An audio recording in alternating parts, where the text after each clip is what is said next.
Welcome, friends. We are your hosts, Sandy and Wade, baby best friends turned husband and wife and business partners. This podcast is for the dreamers, the movers and shakers, and those who seek to attract their dream life. Strap in. Getting magnetic in 3, 2, 1. Like attracts like. If you see it in your mind, you can hold it in your hand. You just decide what it's going to be, who you're going to be, how you're going to do it. And then from that point, the universe is going to get out your way. This moment in time, this is your time to rise. All right, today's episode is absolutely amazing. I have looked up to this woman for a very long time. I honestly can say I've never taken so many notes while we've had a guest on. She gave us so many tangible tips.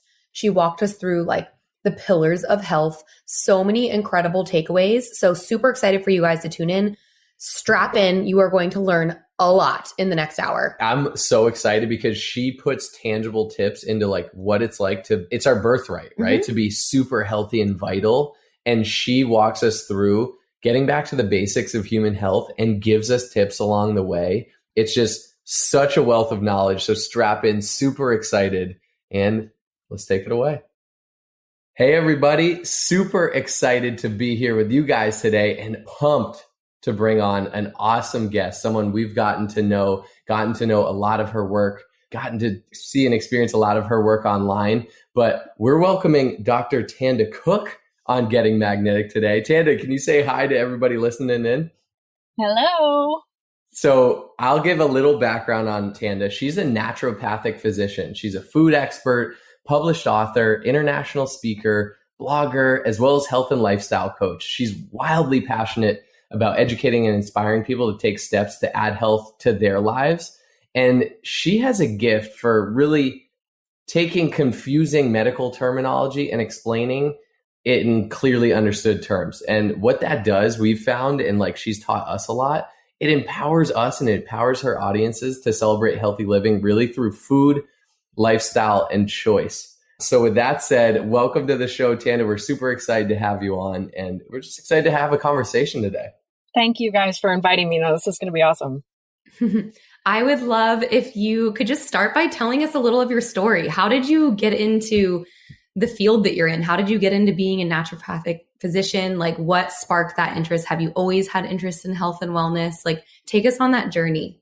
So this is one of my sort of favorite questions and yet challenging questions, because I think when people hear that somebody goes into naturopathic medicine or natural health or alternative medicine, that there's some like, that's how they were raised, or like they had some big thing. And I did have a big thing, but I was just a kiddo growing up in Vermont and always interested in, the outdoors, and that's just in animals. And that's how we grew up, but never did I think I would go to med school ever. Like if you ask my childhood friends and family, and they would have said absolutely not. And yet it makes so much sense for me now.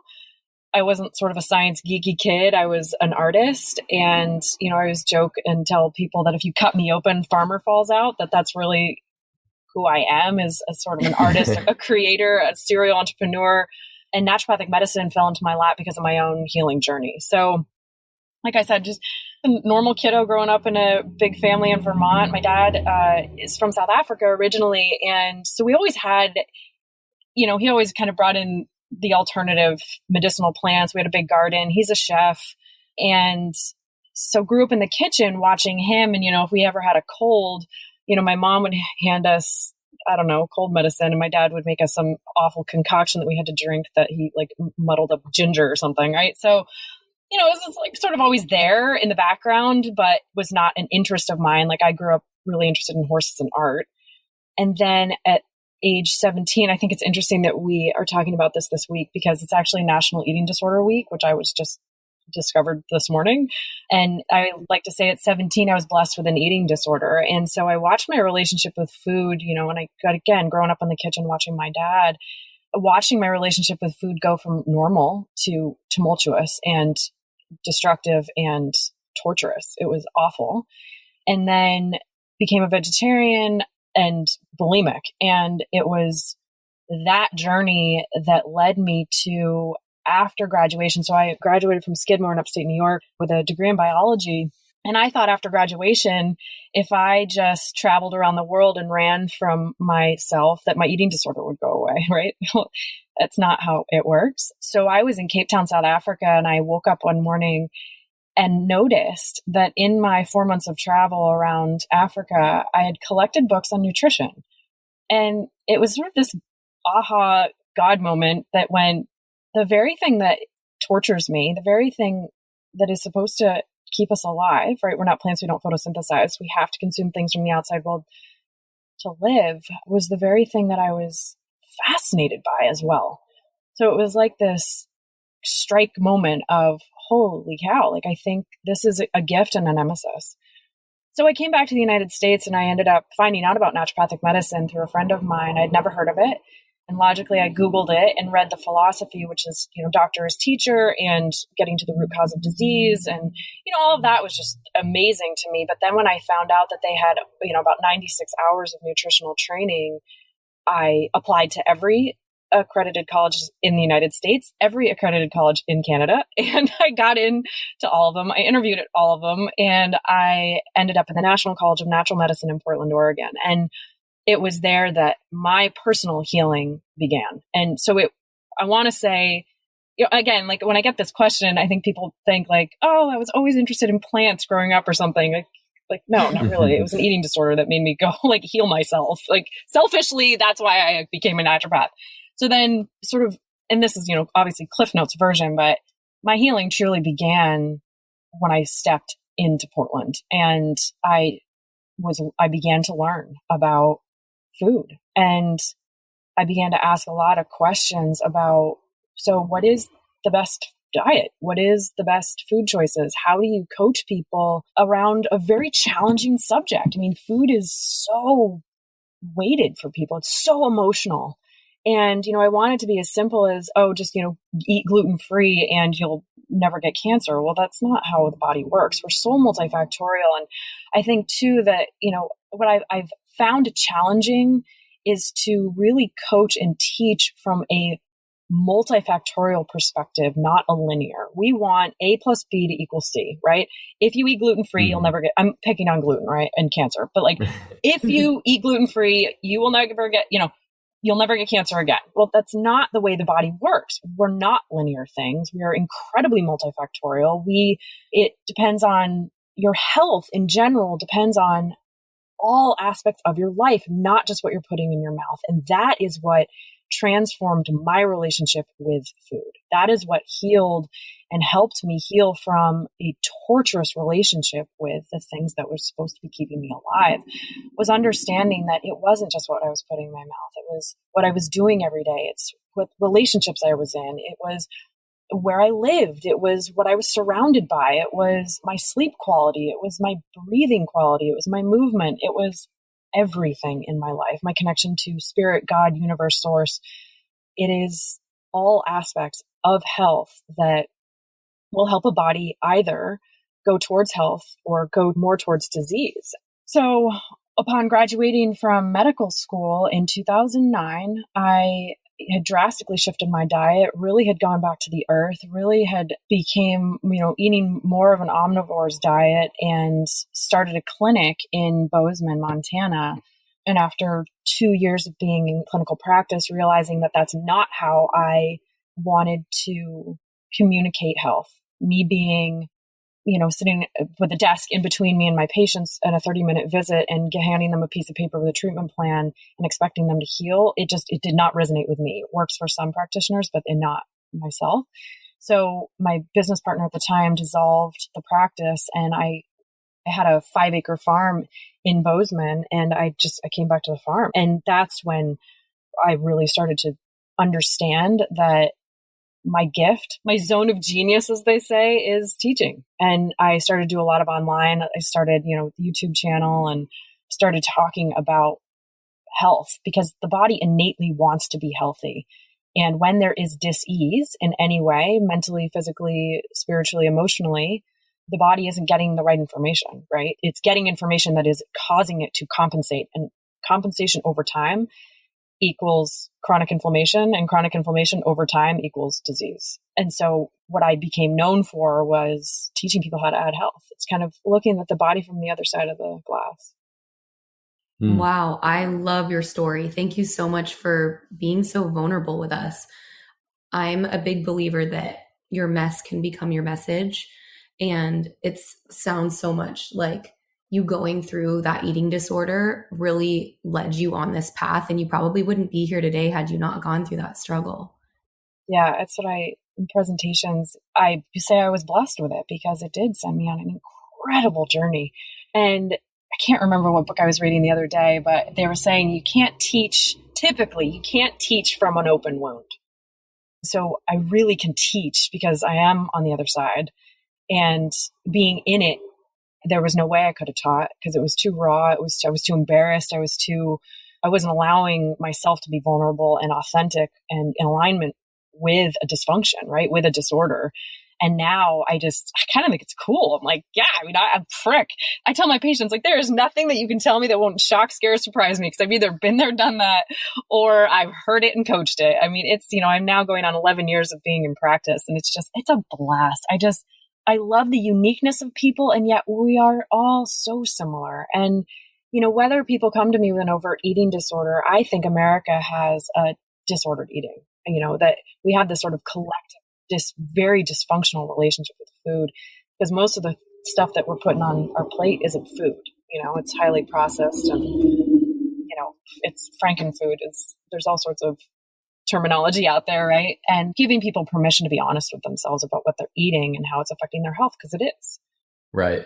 Oh my gosh. I love that, way of looking at it. I was blessed with an eating disorder. I think a lot of people, and ultimately because you look back and you look at it as a silver lining, or that you're blessed with it because it led you to where you are today and enabling and empowering a lot of people to find health. I totally agree with you. I think health and vitality is our birthright. Like, we're born meant to live healthy and feeling amazing and vital. And it's through our habits and through what we do day in, day out that can move us away from that. And a lot of times, it's hard to place blame all on ourselves or here or there. Like, a lot of times, just what the options that are available to us, especially in America, as you said, frankenfoods, we don't know any better from a young age. What's the food in the school systems and all the things, it's just leading us closer to disease and not feeling good. And all of a sudden, our normal is set at a very low bar in how we feel.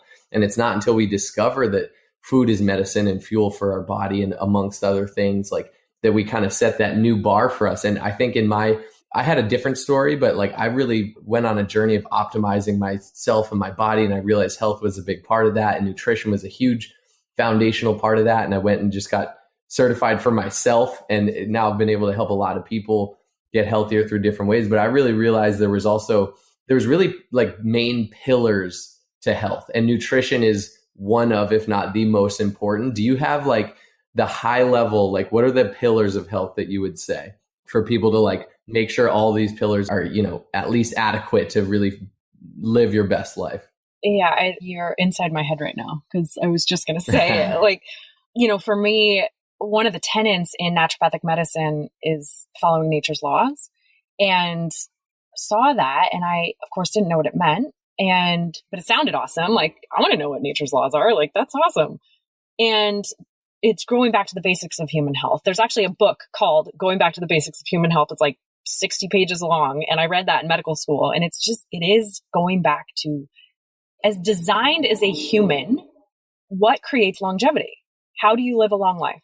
How do you live a full life? There's a documentary series called The Human Longevity Project. Jason Pearl designed it, directed it. It's brilliant. And I think there's 8 or 9 videos, and they're each about an hour long. And he takes you around the globe and essentially interviews people that live into their 80s, 90s, 100s, but healthily, right? You can live in your 80s and be on, in hospice. And so he asked the question of what creates human longevity? And it's going back to the basics, and it's following nature's laws. And what is that? As a human, we are designed to eat food. right? That's one of them. And you've talked about nutrition. Now, I do not call it a diet because diet sounds like die and restriction and temporary and eating cardboard and counting calories and apps. And that's not what I do. Sometimes those are appropriate for treating people, but all in all, eat food. Now, what is food? Food is eat seasonal, eat local, eat, as organically as possible, and eat what comes from the earth. And, I have yet to see a Lucky Charms tree. I'm going to pick on Lucky Charms, and I feel like people have been fooled that that's food, and it's not. So eating food from the earth. And so that's one. Then we're designed to move. I mean, that was one of the movement and exercise was one of the documentaries, and Jason, dives into all of this research. Everyone should watch this. It's amazing. And he's the number one movement associated with longevity is walking. So I tell my patients, I'm like, you don't need to go kill yourself at the gym for 3 hours. I mean, if that gets your rocks off, like go for it, but put your shoes on, get outside and walk. Yes. Like that's it. Just walk and walk with purpose, right? Like you can walk and like you can feel yourself not engaging your body or your core, or you can walk with intention. Walk with intention.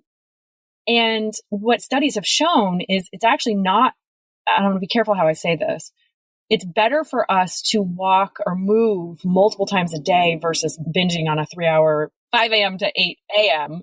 and then sit all day long. Like that's pretty destructive on the body too. So if my patients are doing that, then I say, cool, get the 3-hour workout. I know I'm being extreme right now. Like not a lot of people work out for 3 hours in the morning, but I'm doing this to make a point. So, binge in the morning on your workout, but then put your shoes on at lunch and go for a walk. And then put your shoes on after dinner and go for a walk. And walking doesn't cost anything other than a pair of shoes. You don't even have to wear shoes in the summertime. Like, you know what I mean? We overcomplicate it, but truly move your body. We're made up of pulleys and hinges and levers and things, right? If you look at our joints and our ligaments, and we're designed to walk or to move and to lift and to move our body and use our body. And cows are designed to do what?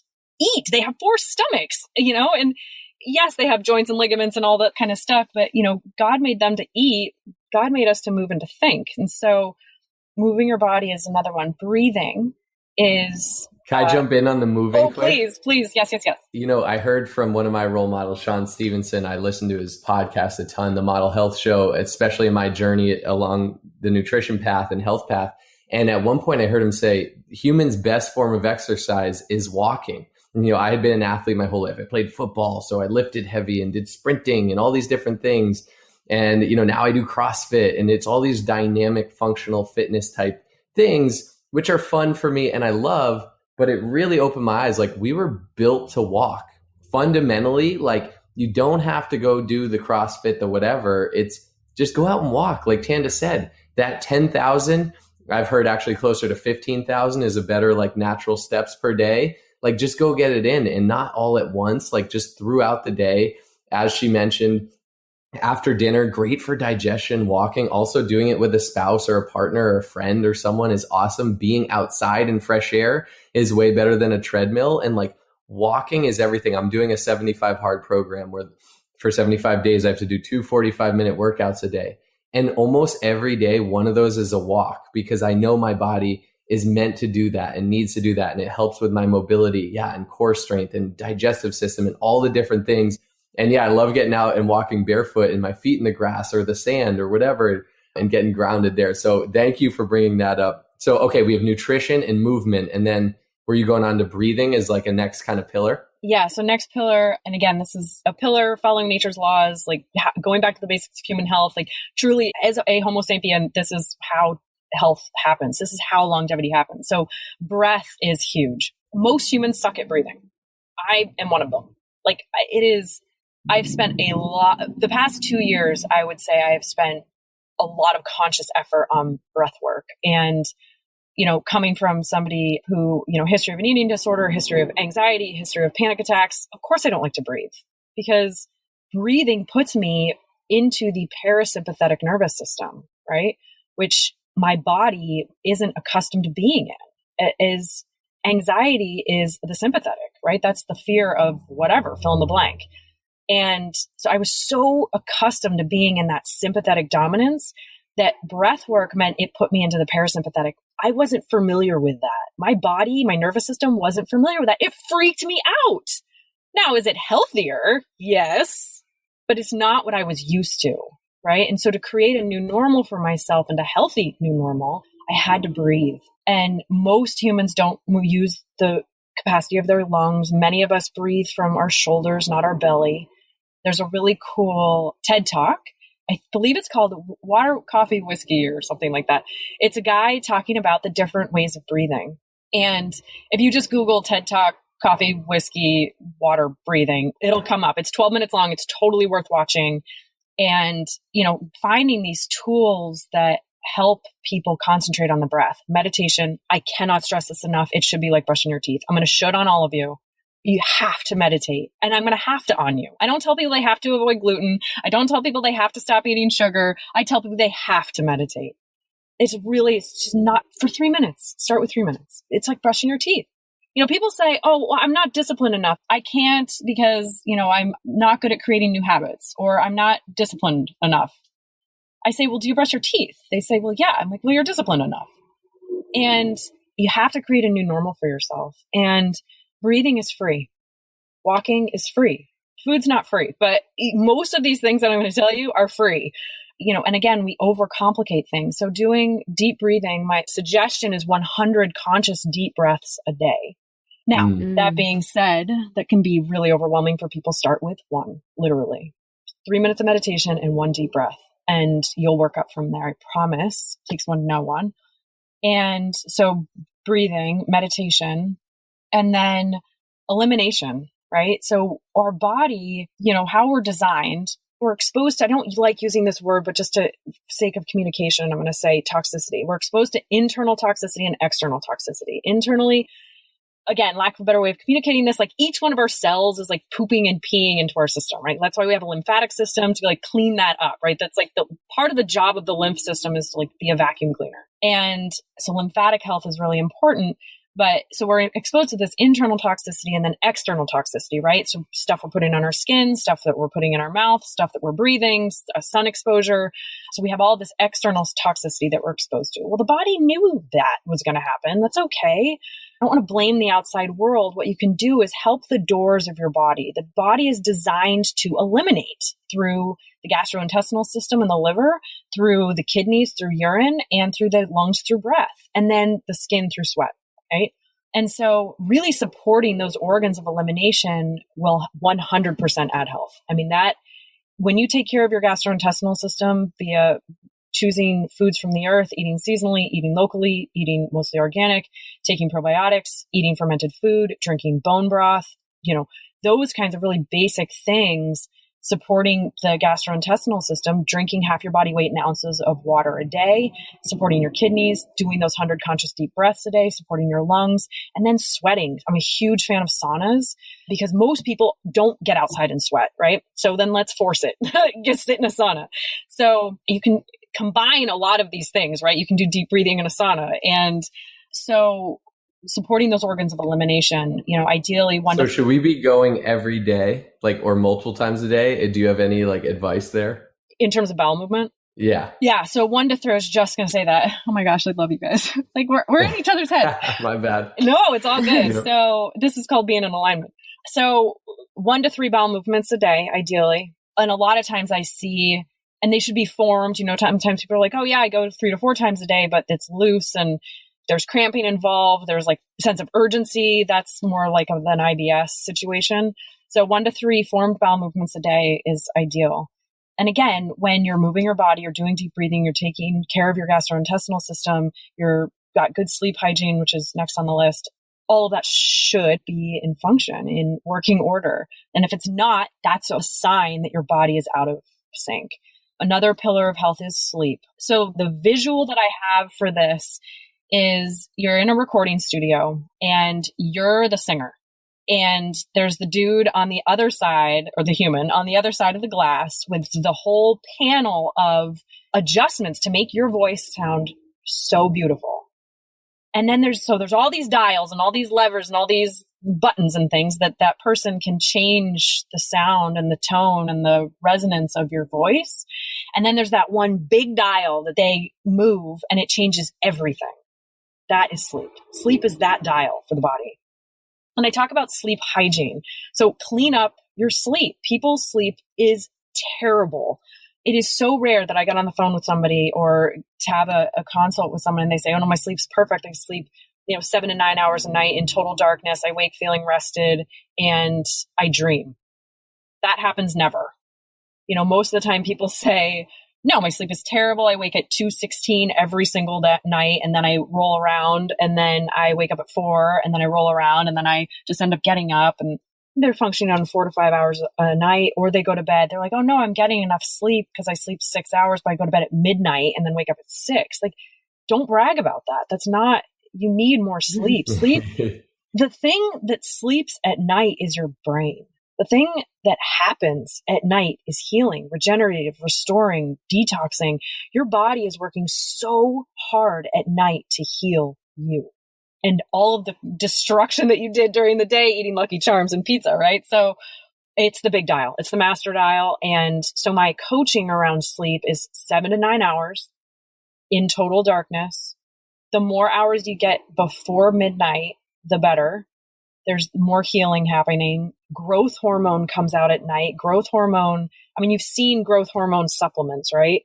And creams and sprays, and guys, you get it for free at night. Just sleep. Like, sleeping and intermittent fasting are two things that will increase growth hormone. Both of them, again, are free. And again, we overcomplicate it. It doesn't have to be complicated. And yet, and please, all of the nursing mothers out there, don't listen to this little tiny segment on sleep. This does not apply to you. Like, yes, you need to be getting up multiple times a night, but the body's designed to do that. You mamas out there, like, that's awesome. But everybody else needs to be sleeping in total darkness and 7 to 9 hours. And while that sounds simple, it's quite difficult for most people to do. So then, wow, I'm loving all this so much. Like, I'm just like a sponge for everything you're saying. And I'm like, I wish you came into my life like 10 years ago, because I learned all this stuff like through trial and error, like just reflecting on everything. Like in terms of food, like I feel like I ate a lot of food like substances in my life, like I'd be like, ooh, like even in elementary school, I feel like it started, all the cool kids were eating Lunchables and Gushers and Doritos, and I wanted to fit in. And my mom only packed me like radishes and broccoli and like all this healthy stuff, but that's not what the cool kids were doing. So it started making me feel like, I craved what the other kids were doing. And then for years of my life, I dealt with digestion issues where I might not have a bowel movement for like 7 to 10 days. And I had a lot of anxiety all the time. I had panic attacks. I was on like anti-anxiety and anti-depression meds and all these things that totally could have been avoided if I was actually like getting proper sleep, properly breathing, walking every day, fueling my body, like, not throwing away the lunch my mom gave me and like picking other people's food that was not actual food. Like, it's just listening to everything you're saying. It's like so golden. And Wade and I, we typically go to sleep before like 10 or 10:30 and we wake up at like 5. So I am really craving like going to bed earlier, like a 9 to 9:30, like hearing you say, go to bed, like get the most sleep before midnight is like, that's really sticking out to me as like an area of improvement for us. We do have the shade, like our shades automatically go down at sunset and they automatically go up at sunrise to try and like help us with total darkness. I sleep with an eye mask on to like block out any light. But I used to be the girl that went to bed scrolling my phone on Instagram, which is like the worst thing ever. And waking up and first thing looking at emails, looking at text messages. Like, we don't do that anymore. Our phone's not even allowed in our bedroom. So I feel like we've made a lot of improvements, but this is stuff I wish I knew. So I'm so glad you're sharing on all this stuff, because I feel like so many people don't do these things. I would agree with that statement. I don't even know what the word is. Like, I want to say it's sad, but it's just where we are. It just is what it is. And that's why, you guys doing what you're doing and me doing what I'm doing, it's like, I want to shout from the rooftops. Like, most of the things that people can shift in their life are just literally going back to the basics. It's literally becoming more human, less technology driven, and Mother Nature, left on her own devices, will heal. And so will we, when we're set up with the right circumstances. And, people often ask, well, Tanda, what do you do? I have a 40-acre farm down in Pulaski, Tennessee, and I'm a 9 to 6. Like I go to bed at 9 and I typically get up at 6. Now in the summertime, I shift a little bit with I shift with the light cycles because, people are like, oh, you're a farmer. You get up at, 4 a.m. Well, no, I don't. One, because I don't milk cows. And two, the animals are asleep too. It's dark outside. Like, what am I going to do? Like, they literally get irritated with me if I go out too early. Like say I've got, pre-COVID, like, if I had to go feed them early, my horses will look at me like, what are you doing? The cows are like, we're not supposed to be eating right now. Why are you feeding us? So, they're on a cycle too, and I just get in sync with them. So yeah, I'm a 9 to 6 right now. That's typically, but in the summertime, I'll be more of 9 to 6. Okay. Yeah. Or more of I want to be more like Tanda. I'll be more of like an 8 to 5, right? When the summer months start to come, because that's when the sun rises. And that's when if I open the door and my cows see me, they start yelling at me. My sheep start yelling at me. They know if the sun's up, I need to be out there with them. So I really line myself up with the farm. Cool. So you have a farm in Tennessee, but do you live in Montana then? No, I moved in. You moved? Yeah, 2020 I moved. And I bought a 40-acre farm down in Pulaski, Tennessee. I'm like right on the border of Alabama, basically. And I raise all of my own food, and both plants and animals. And I do cows, sheep, chicken, guinea, ducks, plants. And then I have my 4 horses, which are my life. And, and I do that because that's what I teach, right? So I teach, getting back to the basics, I teach it's important to know where your food comes from. Now, do you have to go out and get a 40-acre farm? Absolutely not. Can you be connected to somebody who has one who raises their food? Absolutely. So look at, if you need or want to be connected to a farm, eatwild.com and localharvest.org are 2 websites that you plug in your zip code and it will pop up those little pins all around your neighborhood or your city with farmers markets, with local farmers, with Farmer Joe down the street selling eggs that you didn't even know about. So, it's right out your back door. I think people, again, we're so accustomed to getting into the routine of going to the grocery store. It gets us out of the habit of connecting with a farmer. And it may seem like a little more work in the beginning and clunky. It's only because it's out of your normal routine and going to Kroger and going grocery shopping. You go to the farmer's market on Saturdays and stock up on stuff for the week. So that's just a good resource. The last pillar that I want to touch on is play. Going back to the basics of human is, oh my gosh, you guys, life is too short. Play, please. And if you don't know what play means, so play is not playing on your phone. Play is not watching Netflix. Play is not that. Play is not checking out. Play is checking in. I think it was Brene Brown that said joy is an emotion that you can only experience in the present moment. Like you can think about something and be happy. You can think about something and be excited. You can think about something and be nervous. But joy is something you actually have to experience right here, right now. It's a right here, right now emotion. And so how many people are not experiencing right here, right now joy because play is not a part of their daily life? It's so important. And if you don't know what that is, watch your kids. If you don't have kids and you don't know what that was, think about what it is that you did when you were little. Like, what were you attracted to?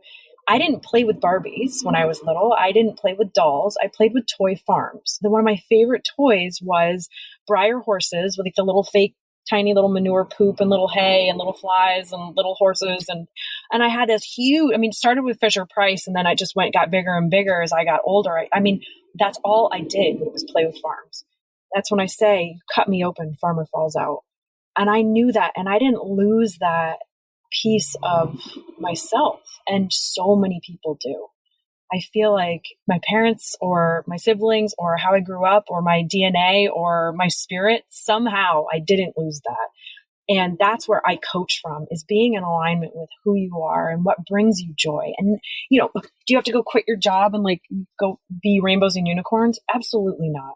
What I'm asking you to do is get really quiet. I call them the energetic earmuffs. Put this energetic earmuffs on, and what is it that's on your heart? What is it that is your purpose? And if you're at a job that you can't stand, it doesn't mean that you have to tune your purpose out.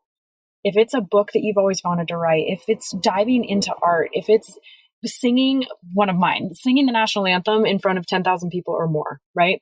Make these small shifts, big shifts. Ask your siblings what you like to play with if you don't remember. Enroll people in your life about what you're good at. What is your zone of genius?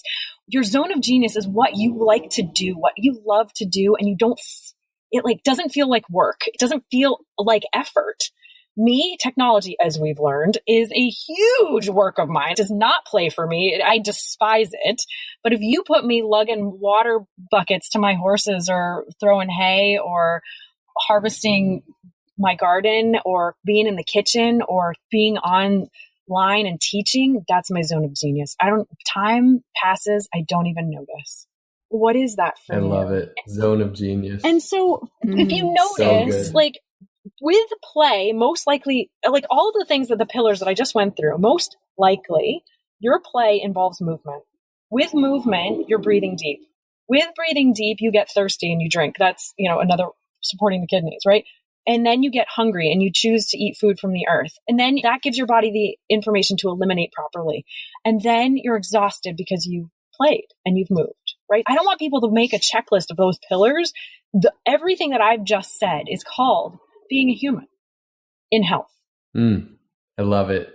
That is just so much value in going back to the basics of human health. And I know we've dropped that book as a resource. Awesome. Yeah, we have notes over here. So we've and this is so amazing because it's so in alignment with everything I've learned and everything we, look to do in our lives. And I think just to summarize, getting back to basically being a human, eating food from the earth, moving your body, breathing, sleeping, eliminating. These are all just like things our body naturally does. And we just have to keep that going by getting back to human. I want to dive into, I know we could literally spend hours on each subject, right? But I want to go into one thing that I know you're passionate about, that I've learned a lot, we've learned a lot from you on, and that I think is becoming a thing in modern society. More and more people are talking about, and it's gut health, right? Gut health is sexy. A lot more people, there's a lot more research coming out in gut health, but can you kind of just quickly, I guess in crayon for people, dive into the subject of gut health and how people, move towards better gut health? Yes, we can do another podcast on this for sure. So the crayon version, I love this. So essentially from your mouth to your anus is a tube, right? And a tube that's actually exposed to the outside world called eating food. Because food's not us. So aligning that tube are bacteria.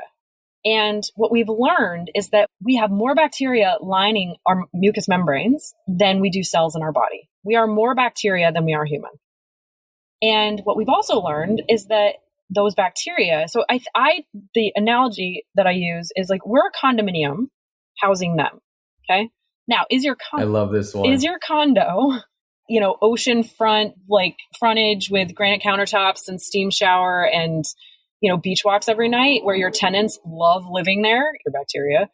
Or are you, in the slums of whatever horrible city and your pipes don't work and your appliances don't work and the roof is leaking? Those tenants don't like living there and they won't pay the rent on time and they'll probably wreak more havoc on your condo than help you. Most of us are the latter, right? Most of us are the condominium that's falling apart. And so our bacteria don't help us. What the bacteria in the beachfront are designed to do is lots of things if we're learning, but essentially the bacteria help play a key role in our immune system and our immune health. They make vitamins for us, K vitamin, B vitamins. They help us digest our food. They play a key role in motility, so that elimination factor. What we're now also learning, if you guys are interested in learning more about this, Microbiome Labs is a great resource. And then NCBI, N is in Nancy, C is in cat, I is in indigo, B is in boy. NCBI, Google microbiome, gut health, NCBI, and hundreds, thousands of studies will come up about gut health and what the bacteria are doing. The days of the bacteria are doing for us. The other thing that we're learning very quickly is that the gut affects all systems. So the gut is connected to your brain. The gut, because your gastrointestinal system makes neurotransmitters that talk to your nervous system. The gut also affects your skin. Those bacteria, there are some of them that are directly connected to the skin and can make anti-inflammatory cytokines or inflammatory cytokines. And so oftentimes when I see skin issues like acne, eczema, psoriasis, it's a gut issue. If you want to heal your skin, heal your gut. It is your skin issue is not a, cortisone deficiency. It is a gut issue. So we're learning so much about how the gastrointestinal system is connected, the health of it is connected to all systems. So that's sort of like the crayon version. Then how do you bring yourself back into balance? Eliminating the allergenic and addictive foods, gluten, dairy, soy, sugar, alcohol, and caffeine for at least 30 days. At least 30 days. I coach 90 because people are going to see transformation. You'll see a difference in 30. You'll see transformation in 90. So I coach 90 days, gluten, dairy, soy, sugar, alcohol, and caffeine. It's not that you can never have these foods again. It's like, stop eating them for 90 days. Just don't. Absolutely not. No cheating, blah, blah, blah. So be incredibly strict on that and then reintroduce and tell me how you feel. What that does is that puts the fire out in your gastrointestinal system. That's a huge stress on the body. When people say, oh, I'm not stressed out, but they have, gastrointestinal issues or eczema or joint pain or anxiety, the body is stressed out. If you're not stressed out in your head, your physical body is. So how can we eliminate or decrease those stressors? Stop eating foods that are stressing your body out. I'm not blaming those foods. Our body just isn't equipped right now to deal with that level of stress, plus all the other levels of stress in our life. Eliminate those foods for at least 90 days and then introduce foods like fermented foods, because fermented foods have that beneficial bacteria. It'll help replenish that, bring in that balance. If you think about your gut as like Los Angeles, right? You have all the different inhabitants of Los Angeles. You have hairdressers that live in Los Angeles. You have firefighters, you have lawyers, you have doctors, you have, gas station attendants. You have all of these different people making up LA. That's what your gut looks like. There's so many different players. There's so many different species of bacteria in your gut. We need that variety. So one of the best things that you can do for your gut, eat a variety. That's why go to the farmer's market, shop seasonally. It forces you to eat a variety of foods. Bone broth is another one and if you're a vegetarian or vegan, do veggie broth. Go online, Google veggie broth, Google bone broth and recipes. Google can really be a good friend of yours when you know how to use it. And then taking probiotics, a good source and strain of a variety of different probiotics.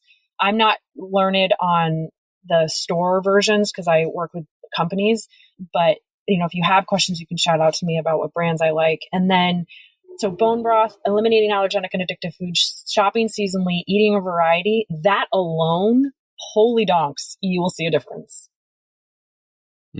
Wow, so good. I, again, wish I knew all this a few years ago. Like 2.5 years ago, I went through this incredible transformation where for 90 days, I cut out everything you said and more. Like I cut out gluten, dairy, soy, alcohol, coffee, vinegars, a lot of certain oils, peanuts, like pretty much corn, anything. Potatoes. Yeah, anything that was like didn't have nutrient like value to me or was inflammatory or addictive or allergenic or acidic.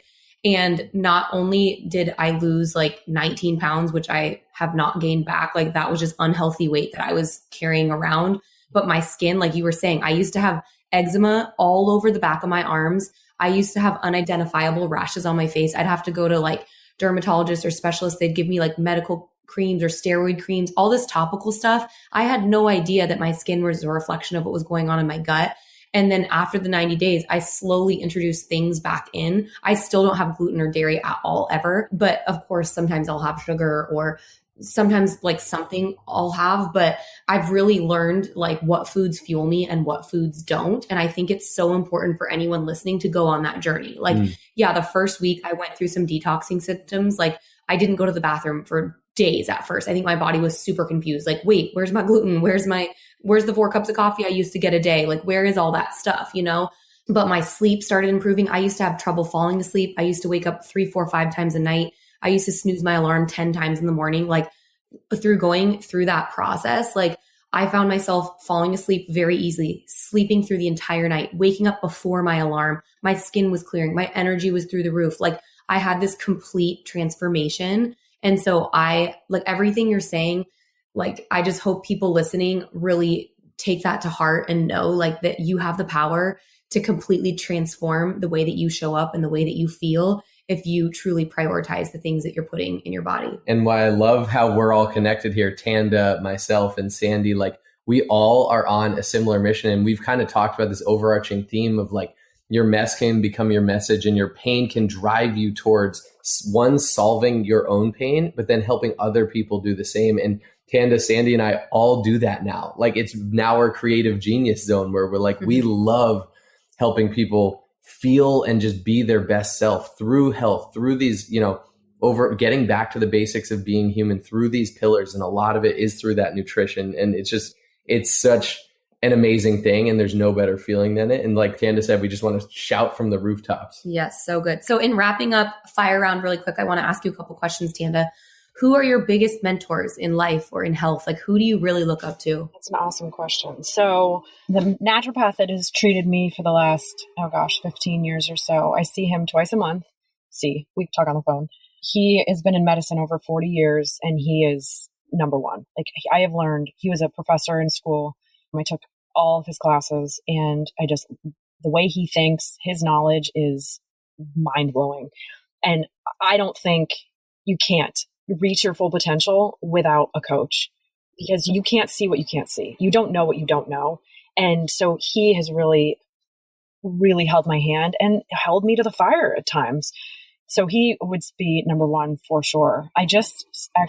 Dr. Josh Axe, he's a chiropractor, axe.com. He started about 7 years ago.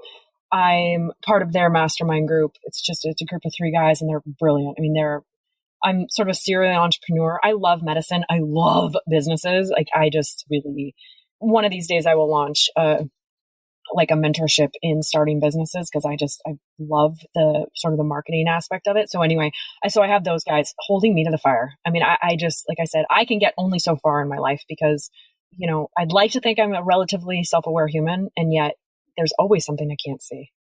And to have people in my life that I love and respect to call me out gently sometimes and call me out not so gently sometimes about getting out of my own way. If I say that what I want is to, shout from the rooftop really and teach as many people, empower as many people as I can, I have to get out of my own way. And so I would say the group of the Axe guys, and then my physician, Dr. Tom, and then my family, 100%. My family is my life. And so those. So good. And speaking about family, do you have kids? I don't. No, by choice. You don't have kids? Yeah. By choice? Is that what you said? Yes. I love that. That wasn't an I can't. That was an I choose not to. Yeah. A lot of animal kids over there. Yes. I love it. Lots of animal children. So good. Okay. And then one more question before we wrap up and tell people how they can connect with you. Just with you being a guest here on Getting Magnetic, we love asking our guests, like, what does Getting Magnetic mean to you? What comes to mind when you hear Getting Magnetic? Getting into your zone of genius, because as soon as you do that, you're on fire in your life. And yes, it's not like a match where it starts immediately and goes out quickly. This is like you finding what brings you joy, you finding what is your purpose, you finding and listening to that thing that is on your heart. You become unstoppable and you become magnetic, because that is authentic. Authenticity has a sound. Anger has a sound. Belief has a sound. And when you're in alignment, you have a sound, you have a vibration, and you have that magnetic effect.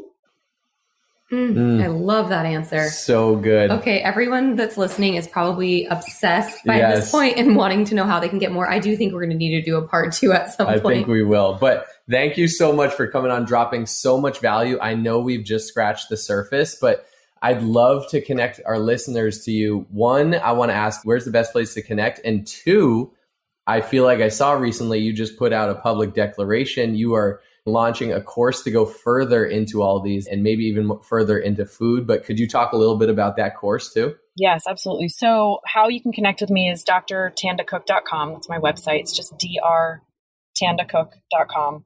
And then from there, you'll find the food solution course, the gut solution is the next one. I'm calling it the solution series. And I'm starting with food because that is the reason why I am where I am, is because my relationship with food. And I'm actually telling people what I do, how I eat, and why. And it is which I've never done before. And I've never done it before because food is an incredibly personalized, opinionated, confusing, frustrating, overwhelming subject. And to be quite frank, I didn't really want to be caught in the middle of it all with my opinions. I've been in practice for 11 years. I've been on my own food journey for 41 years. This is what I think and what I've seen work for people, not only my patients, but myself and everybody that I coach. It's a really awesome, awesome place to start. And what you get is 1 hour, 39 minutes and 52 seconds of fire hose of information. I mean, it's, again, how I live, what I eat, recipes, and the why and the how and the who and the what around food. So that course is... We're going to need to do that, babe. That course is actually being launched today. Wow. And so it's awesome. I get so jazzed talking about it. And so that you can find at drtandacook.com. And I also have a cookbook called Food That Grows. You can find that on Amazon. But those are some ways to get connected with me.